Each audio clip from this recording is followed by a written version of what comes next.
Hi guys, it's me Paco, and you're watching Bywitch Books. Hi guys, today we're going over the October wrap-up. I cannot believe that it's already the end of October. I am filming this on November 1st. So I am shocked and shaken by the fact that we are already on the second to last month of the year. But I am already ready for 2023. 2022 has been fun, but girl, you're overstaying your welcome. I don't know, I'm just ready for the new year. Alright. Okay, let's get started with this book wrap up. I read a total of 11 books. And let me look at my handy dandy reading journal. 11 books which was a total of 3,809 pages. Of those 11 books, 4 were 3 stars, 4 were 4 stars, and 2 were 5 stars. So we had a very good month. Sorry, I'm going to be looking at my journal for the notes of it. So we're going to go in order of the books I read, but first we're going to start with the books I don't have. So that it's easier for editing Paco to do that. So the first book I read that I do not have a copy of was I finished X Lives and Deaths of Wolverine. This is by Benjamin Percy. It is a Marvel comic. Read it digitally, but here's the picture. So this takes place in the Krakoa era. It is the next story in the Krakoa era big event that I had to read after Inferno. And this follows Wolverine as an enemy of the X-Men, is going back in time to try to, snuff out Professor Xavier. And so Wolverine basically has to, mentally time jump, kind of, back in time throughout his life to stop it. Because he's the only one that's been around so long. And then also, while this story is going on, we get the story of Moira as she continues after her kind of being shunned from Krakoa as she tries to, survive. And she has someone chasing her. Multiple people chasing her. But I enjoyed it. I enjoyed the Moira section a lot more. And I liked it when we got to see the Wolverine family, like X-23, Daken, and Scout. I enjoyed that a lot more than the solo Wolverine stuff. Just because, Logan has never been my favorite character. But overall, it was good. I gave this a 3 stars. The art was really good. It did have 2 artists for different sections. So for Wolverine, it had 1 artist. And for the other section, it had a different artist. And that was fun.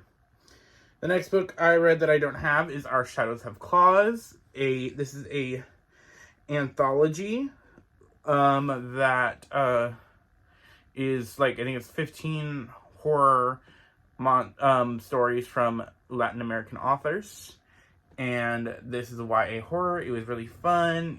I really enjoyed if not all the stories. The audiobook was really good. There was one story about a girl who, after she tells a legend from her family, where a woman is turned into a monster after her death and hunts bad men, and then something happens to her boyfriend. There is a story about, I'm trying to think of all the stories, but I'm just not trying to spoil all. There's a Romeo and Juliet Monster Hunter story in there. There is a story about, there's just a lot of good stories. They're all going through my head. I'm I don't want to spoil it. But yeah, there's a lot of good stories in here, a lot of good authors, so I'd highly recommend it. It fit perfect for the Halloween mood. Okay, the next book I read that I do not have is a book for my book club that I go to in person here in Sacramento. I did not go to this meeting because work is a bitch, but it was Way to Blood by Tiffany D. Jackson.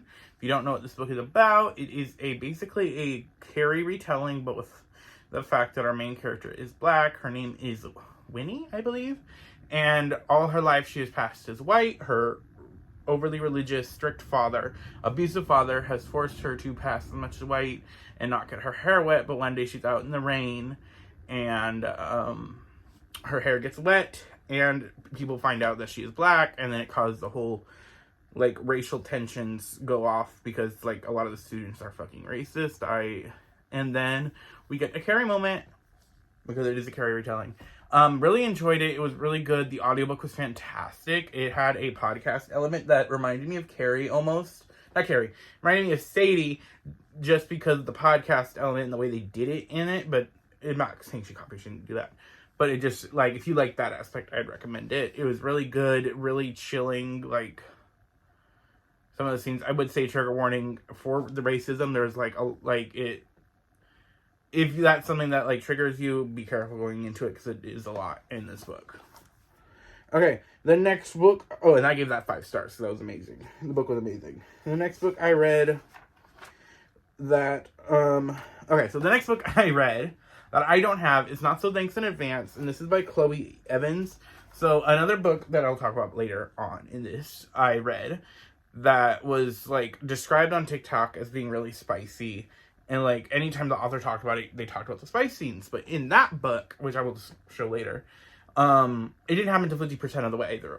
And so I finished it, and I was really disappointed. And so I went into the next week, and I was like, I want some monster romance. I want something smutty to fill this itch I have right now.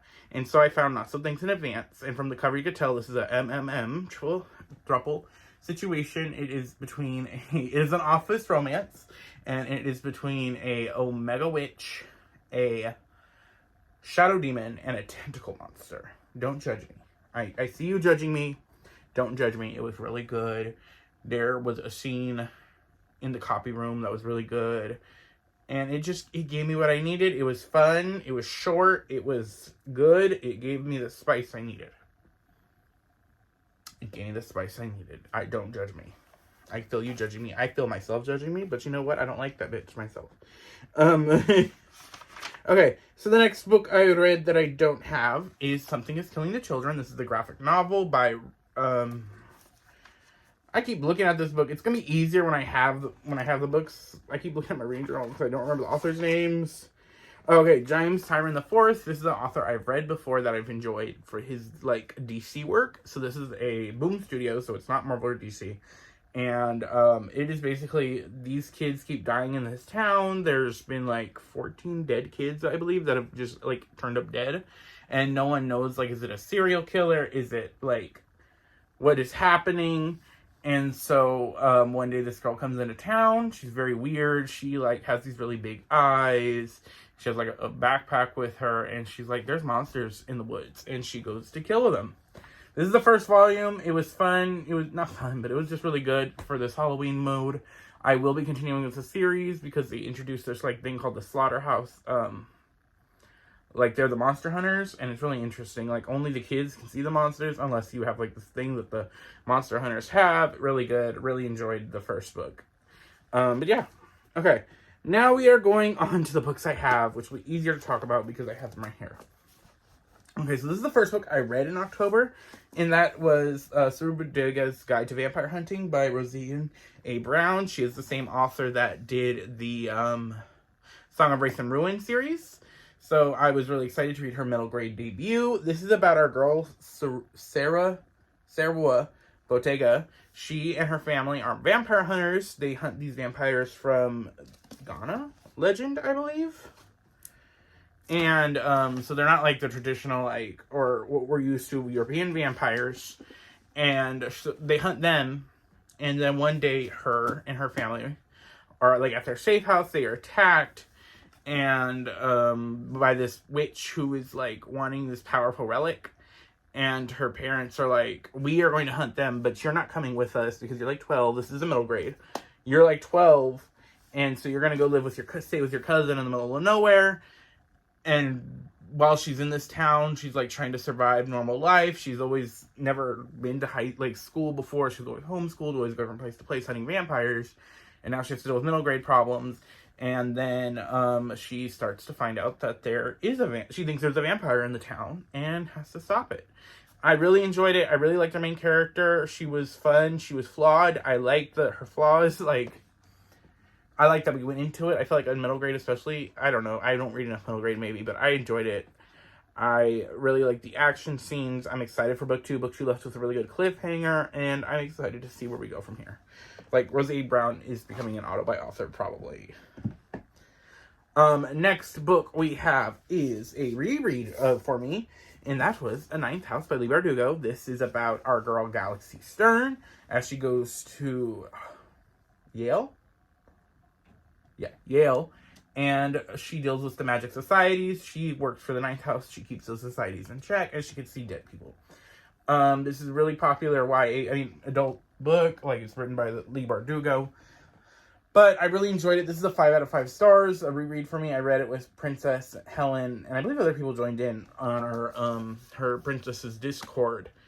But this was really fun. Again, I love Galaxy as a character. Alex, she is so fun. Like, I remembering some of the lines, reading it, I was like, I fucking love her. Like, she's just a survivor. She's a bad bitch. She's like, I am not afraid to burn this world down as long as I get to get out safe. Really good. Really enjoyed it. It's a dark story. Like, trigger warnings for sexual assault in chapter 7. But this is really good. Put it down. Excited for the sequel next year. So the next book I read was The Wolf and the Woodsman by Ava Reed. I fit this in for the spooky vibes because it was about there was a forest that was alive, which, like, it had an alive forest. It had a spooky vibe, but I wish the forest that was alive, which I've been hyped up, was explained more. I give this book 4 stars, but it is more like a 3.5, I believe, thinking about it, because I didn't really start to care about it until halfway through, which is kind of disappointing, which will, like, make it a 3.5, I believe, in my heart. But this book follows, I don't know how to pronounce her name, Evik. She is the only woman in her town of wolf women that does not have magic, or her magic is very, very, very weak. She has, like, so much magic, and she is a pagan, because this country is divided by 3 forces. There's the pagans, there is this Christian equivalent called the, let me look at the description guide. Like, they're like Christianity kind of religious order, and they follow the, so that's the P. You'd think I'd be more prepared, but so they follow the Pinken Patrestos. I am terrible, but which is like basically like a god-like figure, like from Christianity, and it deals with a lot of like they deal with a lot of like punishments, like sin kind of stuff. And then you also have like a Jewish-like community that is like, it's an ethno-religious of the what is it called? An ethno-religious group, and they are kind of like the equivalent to the Jewish community in this. And they each have their own different types of magic, but our main character, she is with the pagans, and every year I believe a wolf girl is taken from the village by the Woodsman, which are part of that like Christianity sect, and they are taken to the capital. And she goes, and then she finds out the guy that's taking her is not a normal woodsman. He is actually the prince, and like they kind of have to form an alliance because the prince's bastard brother is really religious, like more religious than usually, like everybody else. Like, he wants to burn the pagans down. He wants to kick the other people out of the country that aren't like this religion. So he's like, this guy's a bad guy. He's like slowly getting followers, and I need to take him out. And if you don't want to help me, like, he's gonna kill your people. And so they end up working together, and it's good. I physically read half of it, and then I switched to the audiobook, and that part I enjoyed the ending half a lot more. So like I said, 3.5 stars. It's fun. The magic is interesting. And I like to talk about the 3 different like religious sects kind of, and like the like what is religion kind of talk it had about it. And I will be reading more by her. I liked her writing style. Whew, I spoke a lot in that one. Okay, now it's time for the book that disappointed me. I did give it 3 stars, so I still kind of enjoyed it, but still. Kingdom of Worlds Heist by Ben Elderson. This is the hardcover edition because I'm bougie. I wanted the hardcover. Even though I read this digitally, but I just prefer the hardcover editions. So, this book follows... What's his name? It is like... Okay, I don't care about copyright. Arleo. And he is... his world is, like, plagued by vampires. And Arlo is a vampire hunter because he's sick. And he, like, uses vampire blood to heal himself. And so, but every year in the town they like live in this gated city, kind of, this town that is protected by the elves, and every year the elves take people to be their, like, mates. And, Arlo doesn't want him or his sister to be a part of it because he doesn't want them to be separated, because his, like, last dying wish from his parents his parents' last dying wish was for him to protect his sister, and so he's very overly protective of her and doesn't want her to do anything with it. And then on the other side, we have this elf prince who his touch is deadly. Like, his touch touches you, you die. You die. And it's his turn to choose a bride. His grandmother, the queen of the elves, is kind of like really hateful towards him, and she wants like humanity to hate him too. So she's like, you have to pick someone this time. And he goes to pick Arlo's sister, but Arlo like stops him, like touches him, like, no, stop, you're not gonna take my sister. And the touch doesn't kill him. And so the prince is intrigued and kidnaps him. It is a Hades and Persephone retelling, takes him to the elf world, and shenanigans ensue. It was alright. The political intrigue, the political, like, machinations of it was alright. I did not care. Like, now that I'm talking about it, I might give this a 2.5 stars. See, here I go. I did like the ending, though, because the ending had them meeting the couple from the first book. So, and I like the first book more. So, yeah. I will probably be rereading the third one, though, because I know the third one's a werewolf one, and a bitch likes werewolves. But don't judge me. I said that. Don't judge me. But, yeah. I did not care for a lot. The smut was alright. The smut was good. There was one scene that was really good. Like, there was a scene, because, okay, spoilers, but I don't think many of you guys are going to read it. So, when I put this book down, stop, but if you don't care, stay. There was this pretty steamy scene where, because, okay, so, when like I said, when this book goes down, when I put it down, okay. There's a scene where I could speak. The Shadow Prince the prince has a control of shadows as well. And there's a party that's going on, and basically, like, when you're in his shadows, no one can see you, and so he starts fucking him, basically, in the middle of the party, while they're surrounded by shadows, and that scene on it was pretty good. That's why it's a 2.5. That scene right there is the 0.5. I'm going to hell. No, I'm not. Mother can't watch this video. You can't watch this video. Any family members can't watch this one. Watch this. Knowing my luck, this will be the one they watch. And then I will flee into the night. Okay. Next book I physically read was The X Hex by Aaron Sterling. This was about a 3.5 stars. This was really cute. This fit the vibe I wanted to. This book follows Vivian. Yeah. Vivian Jones. She's a witch. She is new to witchery because she didn't find out she was a witch till later in life. She was dating this guy, Wells is his last name. Reese Penhallow is his real name. I don't know where I got Wells from. But Reese, she's dating him, and she's 19, they're dating, and then they break up because Reese is engaged, or he's betrothed, and she, like, why didn't you tell me? We've been dating for months, and then they break up, and then 10 years later, and when they break up, she curses him half-heartedly. She's drunk, she doesn't, like, it's not a serious curse, but, she curses him.